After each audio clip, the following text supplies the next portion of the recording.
কিনি দেগে আয়নি মন, কিনি দেগে আয়নি মন, লালি ধোয়া ফুল কিনি দেগে আয়নি মোর, लाली धावया फूल किनी देगे आयोनी मोर।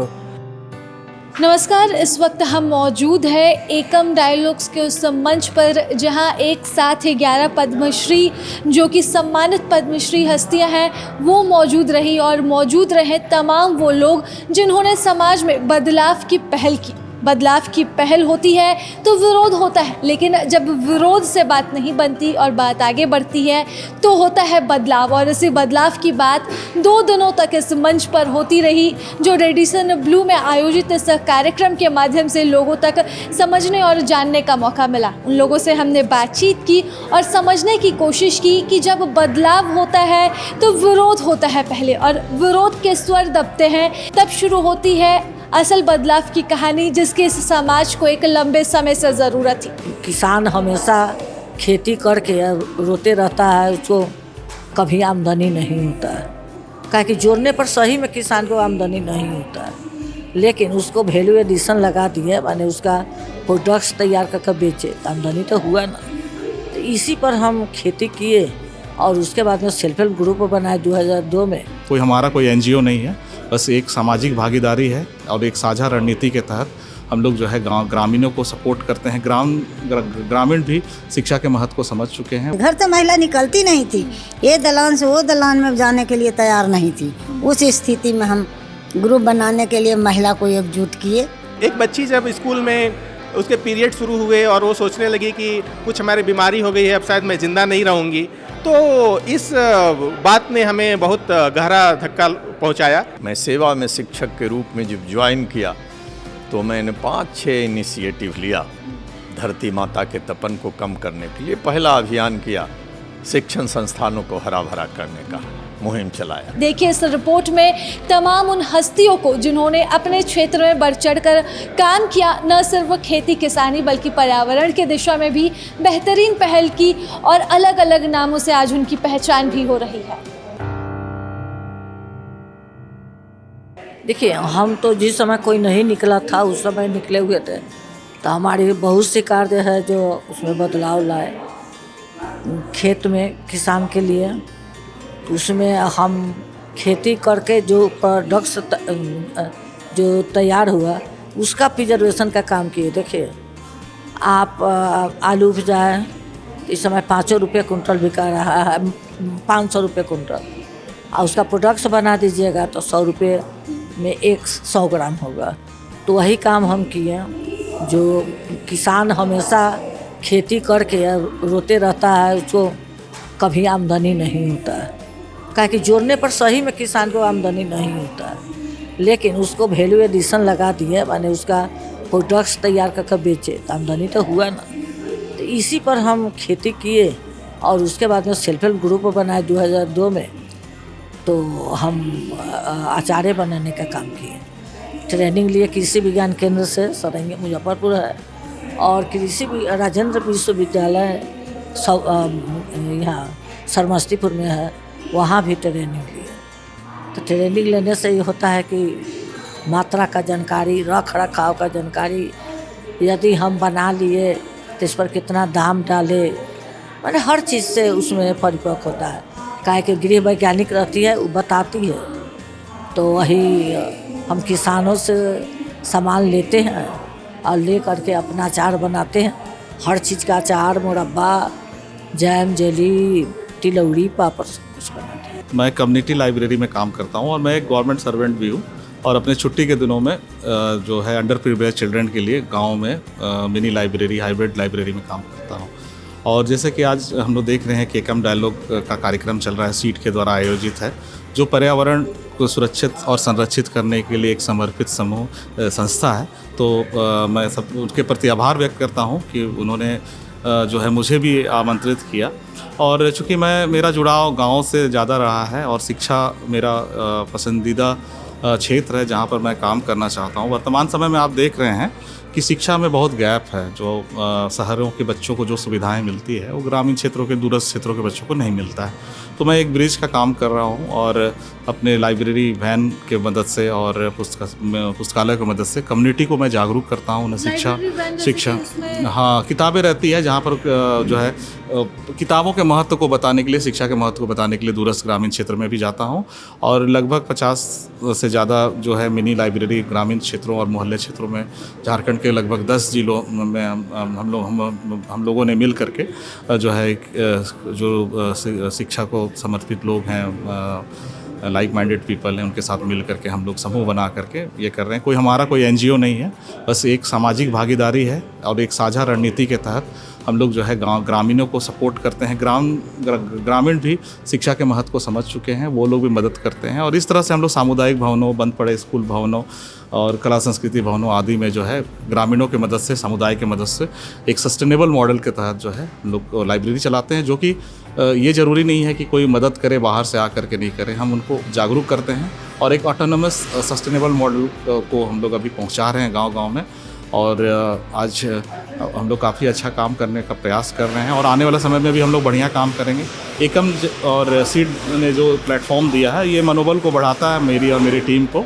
मैं तो यहाँ प्रतिनिधि के रूप में आया हूँ, लेकिन मेरी एक टीम है जो मुझे, और हम लोग मिल कर के काम करते हैं। और मकसद सिर्फ यही है कि जो गैप है, एजुकेशन में जो गैप है उसको कम करना, और ये एक सामाजिक भागीदारी के तहत हम लोग इसको जो है करने का प्रयास कर रहे हैं। मेरा नाम द्रौपदी देवी है और मैं आदर्श महिला विकास स्वावलंबी सहकारी समिति लिमिटेड बांके बाजार गया बिहार की अध्यक्ष हूँ। और हम महिलाओं को, जो हम महिलाएं घर में कैद रहते थे, वो महिलाओं को आगे निकालने का, अपने आप को पहचानने का जो हम बेड़ा उठाए, उसमें हमारे पास 12,000 महिलाएं हैं जुड़ी स्वयं सहायता समूह से। जब स्वयं सहायता समूह का नाम नहीं था उस समय हम स्वयं सहायता समूह बिहार में बनाए बांके बाजार में। जब हम ग्रुप बनाने के लिए जाते थे तो हम लोग को महिला लोग कहती थी कि सब लूटने वाला चला गया, तो अब आप भी 10 रुपया ले करके ग्रुप बना करके हमारी पैसा को लूटिएगा। पुरुष लोग महिला लोग को बैठने नहीं देते थे कि इन लोग खाली इस तरह से चली हैं समूह बनाने के लिए। कहीं पर जाते लोग, महिला लोग हमसे बोलती नहीं, घर से महिला निकलती नहीं थी, ये दलान से वो दलान में जाने के लिए तैयार नहीं थी। उस स्थिति में हम ग्रुप बनाने के लिए महिला को एकजुट किए और ग्रुप बनाए। आज हम घर से भी वही परिस्थिति था कि आप कहाँ निकालिएगा, लेकिन उसको भी तो पार कर। ऐसा लगा कि आपको अपने पैरों पर खड़ा होना था?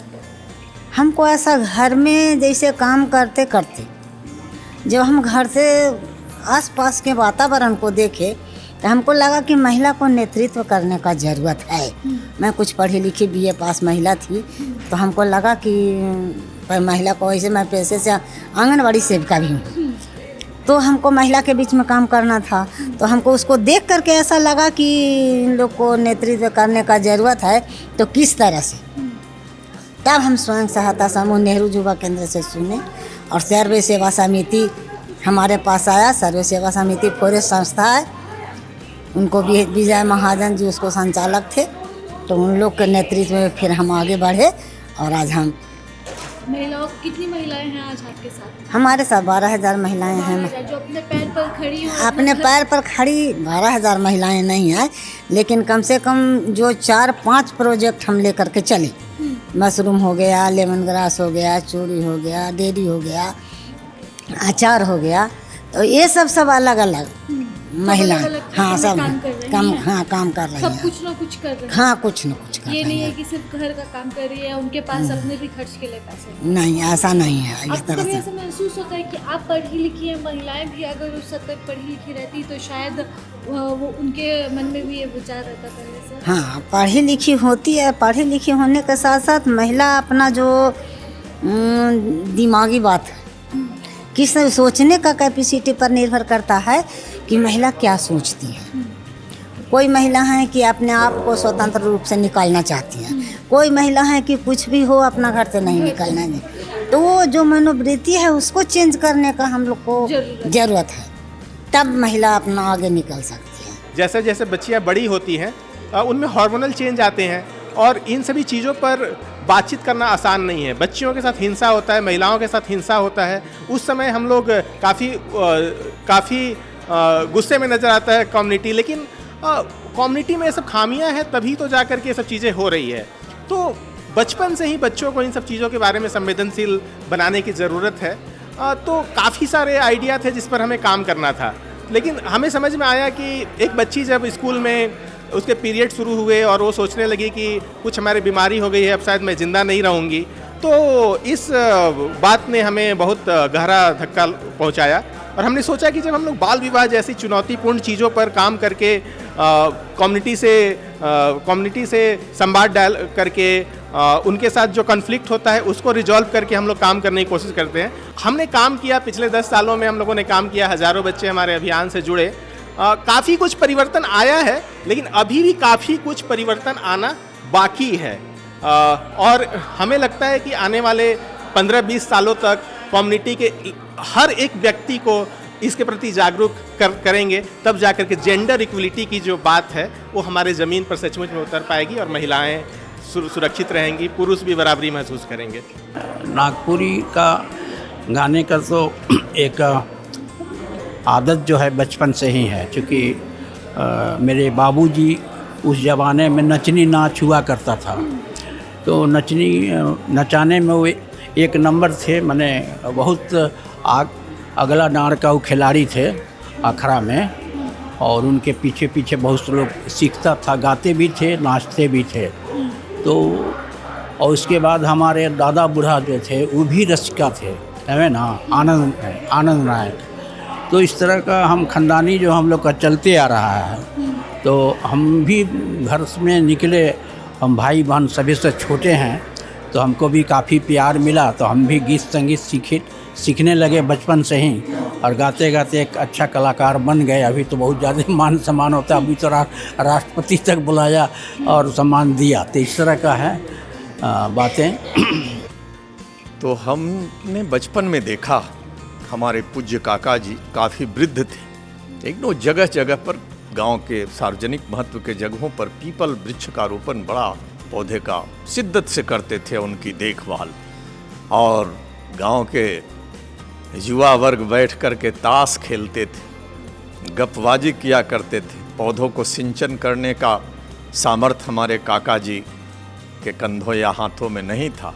गांव के एक जन्मांध व्यक्ति काका जी का कंधे एक हाथ से पकड़ लेते और दूसरे हाथ से बाल्टी में लेकर पौधों को सिंचित करते। 2, 4, 5, 6 साल में गांव का स्वरूप ही बदल गया और उसकी चर्चा इलाके में होने लगी।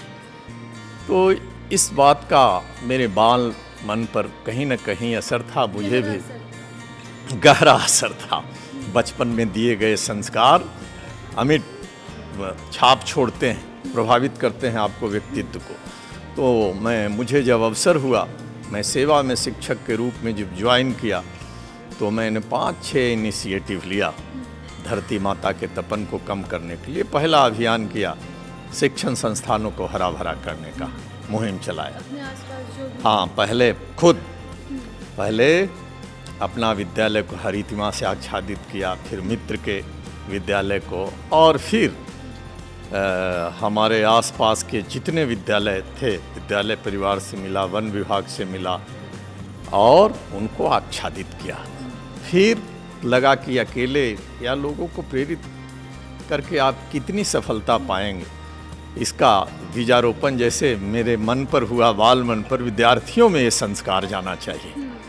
तो इस भाव से हमने नामांकन के साथ पौधा गोद देने की परंपरा शुरू की।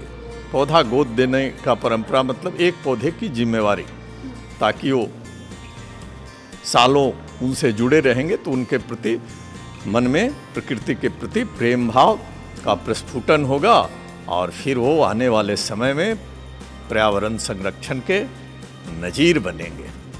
और इसका असर भी दिख रहा है। जिस क्षेत्र में हमारे सभी विद्यार्थी तो नहीं, लेकिन 10% जरूर ऐसे हैं जो पर्यावरण की सेवा में लगे हुए हैं। दूसरा अभियान हम लोगों ने लिया कि जो हमारे जीवन में कुछ विशेष अवसरें हैं, जन्मदिन का अवसर हो, वैवाहिक वर्षगांठ का अवसर हो, विवाह का अवसर हो, साथ ही जो हमारे दिवंगत प्रियजन हैं उनके स्मृति में भी हम लोग बहुत सारे नेक काम करना चाहते हैं। इन सभी अवसरों को हमने पौधरोपण से जोड़ने का प्रयास किया और बच्चे के जन्मदिन पर जन्मदिन का पौधा, विवाह के अवसर पर वर वधू को एक पौधा, शुरुआत में तो हम 2-4 ही लोग किए, फिर सैकड़ों लोग इसे अपनाने लगे। उपहार में उन्हें पौधा दें इस निवेदन के साथ, आम का पौधा, कि इसे आप अपने विवाह के मधुर यादगार के रूप में रोपण करें।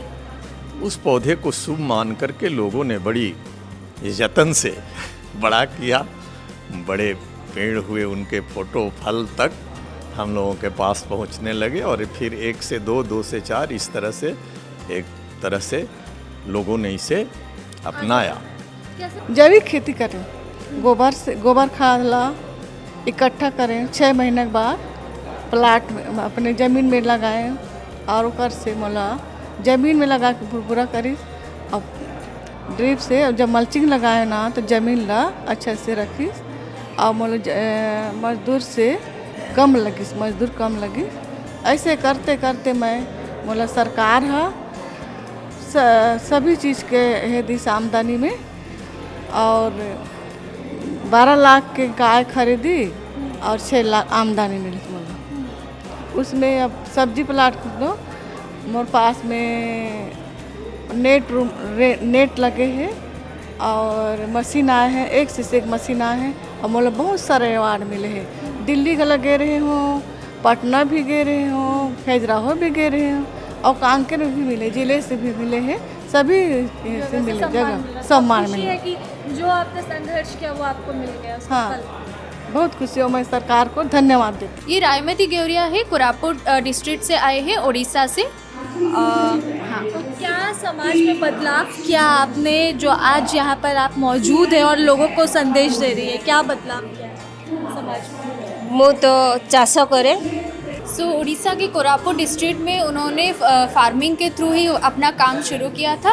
उनके गांव में जो पद्मश्री मैडम जो काम करती थी उनसे इंस्पायर लेके उन्होंने काम शुरू किया था और उनकी शादी के बाद उनको इंस्पिरेशन मानते हुए जो भी काम शुरू किया है उनके थ्रू ही काम शुरू किया है और अभी तक वो खेतीबाड़ी में उनका काम जारी रह रहा है। तो आगे भी उनको देख के ही वो बड़ा माँ जो बोलते हैं उनके थ्रू ही वो काम करना चाहते हैं आगे चल के। क्या क्या परेशानी अब तक इतने सालों आपने काम किया, क्या क्या परेशानी समाज के द्वारा, क्योंकि देखा जाता है कि महिलाएं प्रमुखता से खेती नहीं करती है, जो भी परेशानी एक टैबू के तौर पर देखा जाता है, तो क्या परेशानी आपके भी सामने आई ऐसे? मु तो बहुत दुख कष्ट सही कहीं मत जिते मु काम आरंभ कली जिते मु विवाहिक आसिली से आम ससुर कहली। उन्होंने जितना स्ट्रगल उनके गांव में किया है अपने काम को जारी रखने के लिए, उनके शादी के बाद उनके ससुराल वाले जो ससुर जी हैं उनके थ्रू बहुत ही ज़्यादा मतलब इनसिक्योरिटीज़ था। वो काम को कैसे आगे लेके जाएंगे, गांव वालों के तरफ से हो या फिर उनके ससुराल फैमिली के तरफ से हो, बहुत सारे स्ट्रगल्स उन्होंने देखा है। फिर भी वो अपने काम को जारी रखने के लिए, अपने सोसाइटी को, एनवायरनमेंट के लिए बचाने के लिए वो काम को जारी रखा। और जो उन्होंने खेती बाड़ी में अपना काव डंग जो होता है, गोबर जो होता है, उसके थ्रू ही उन्होंने अपना जो खेती है वो काम में लगाया गया है।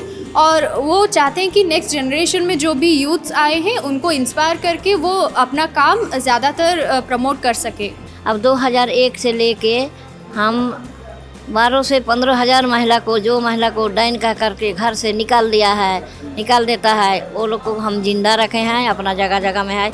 ये मेरे झारखंड नहीं है, हम बिहार में भी है, बंगाल में भी है, उड़ीसा में भी है।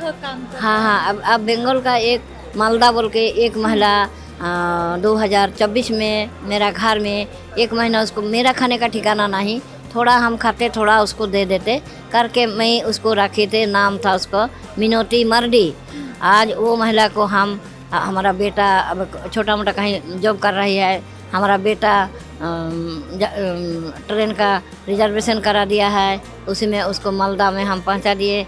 मालदा जो गजल थाना में थाना प्रभारी से भेंट करके वो मुजरिम लोग के 11 आदमी को पुलिस को हम आदेश किए, जा उसको लेके आओ और यहाँ माफ़ी मांगे और ना तो ये लोग उनको जेल दे दो, ताकि डाइन का कानून नॉन बेल है, ये सब बेल नहीं होना चाहिए।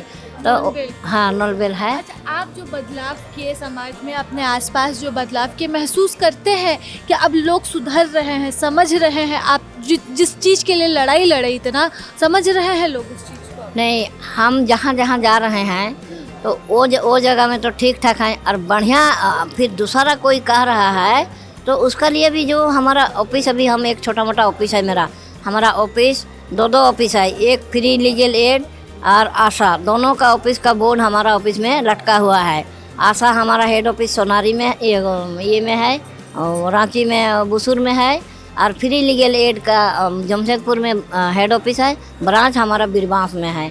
अब बीरबांस में मैं रहते हूँ। तो हमने बातचीत की कुछ पद्मश्री चेहरों से, और साथ ही बातचीत की समाज के उन लोगों से जिन्होंने बदलाव की दिशा में बेहतरीन पहल की, और आज उनकी पहल के बदौलत न सिर्फ समाज बल्कि प्रकृति भी बेहतर दिशा में आगे बढ़ रहा है। फिलहाल इस रिपोर्ट में बस इतना ही। सहयोगी कपिल के साथ मैं राजलक्ष्मी।